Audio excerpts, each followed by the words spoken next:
મહત્વના સમાચાર સામે આવી રહ્યા છે। સાબરકાંઠા જિલ્લા આરટીઓ કચેરીમાં અનોખો વિરોધ। આરટીઓ કચેરીમાં ફરજ બજાવતા અધિકારીઓ તેમજ કર્મચારીઓ દ્વારા વિરોધ। વિવિધ પડતર માંગણીઓને લઈ કાળી પટ્ટી ધારણ કરી નોંધાવ્યો વિરોધ। કર્મચારીઓએ કાળી પટ્ટી તેમજ ઘંટે વગાડી સરકાર સામે નોંધાવ્યો વિરોધ। છેલ્લા કેટલાક સમયથી આરટીઓ કચેરીમાં ફરજ બજાવતા અધિકારીઓ કર્મચારીઓ નોંધાવી રહ્યા છે વિરોધ। સરકારમાં પડતર માંગણીઓ ન સ્વીકારાતા અધિકારી કર્મચારીઓમાં સરકાર સામે રોષ। આવનાર સમયમાં માંગણીઓ સંતોષવામાં ન આવે તો ગાંધી ચિંધ્યા માર્ગે આંદોલનની ચીમકી। અનોખો વિરોધ જોઈએ અરજદારોમાં તર્ક વિતર્ક જેવી સ્થિતિ। મહત્વના સમાચાર સામે આવી રહ્યા છે। સાબરકાંઠા જિલ્લા આરટીઓ કચેરીમાં અનોખો વિરોધ। આરટીઓ કચેરીમાં ફરજ બજાવતા અધિકારીઓ તેમજ કર્મચારીઓ દ્વારા વિરોધ।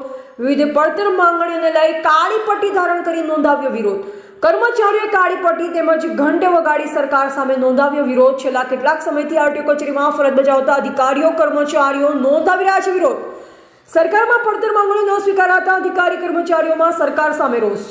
આવનાર સમયમાં માંગણીઓ સંતોષવામાં ન આવે તો ગાંધી ચિંધ્યા માર્ગે આંદોલનની ચીમકી। અનોખો વિરોધ જોઈએ અરજદારોમાં તર્ક વિતર્ક જેવી સ્થિતિ। એવા રાજકમલસિંહ પરમાર, ભારતની અસ્મિતા, સાબરકાંઠા। આરટીઓના કર્મચારીઓની વિવિધ માંગણીઓ સરકાર સમક્ષ ઘણા સમયથી નિરુત્તર પડી રહેલી હતી અને સરકાર તરફથી એનું યોગ્ય નિરાકરણ ના આવતા સંગઠનના કાર્યક્રમના ભાગરૂપે અમે આ વિરોધ પ્રદર્શનના કાર્યક્રમો યોજવાનું નક્કી કરેલ છે। તમારી વિવિધ માગણીઓમાં પ્રમોશન અને પ્રોબેશન પૂર્ણ કરવાની માગણી, ચેકિંગમાં સવલતો આપવાની માગણી, એ બધી તમામ માગણીઓ પૂર્ણ કરવા માટે સરકારશ્રીને રજૂઆત કરેલ છે। તો એનું યોગ્ય નિરાકરણ આવે એવી સરકારશ્રીને રજૂઆત કરવામાં આવે છે।